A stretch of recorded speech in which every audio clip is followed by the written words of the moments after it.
Deleting a YouTube channel is a permanent action, and it will remove all of your content, subscribers, and comments associated with the channel. Make sure you want to proceed before following these steps.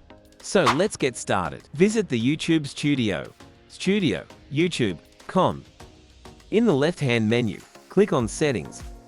On the left sidebar, click on Channel under the Settings section. Scroll down to find the Advanced Settings link. Click on it. On the Advanced Settings page, you will see the Delete Channel option. Click on this. You may be asked to sign in again for security purposes. You will be prompted to enter your password to verify that you're the account owner. After entering your password, you will see a confirmation screen with information about what will be deleted. Read through this carefully. If you still want to proceed, click Delete Channel. You'll be asked one final time to confirm your decision. Click I want to permanently delete my content if you are sure you want to proceed. Your channel and its content will now be scheduled for deletion. It may take a few days for the deletion to be completed. During this period, you can still cancel the deletion process by signing into your YouTube account. Deleting your YouTube channel is a step that should not be taken lightly.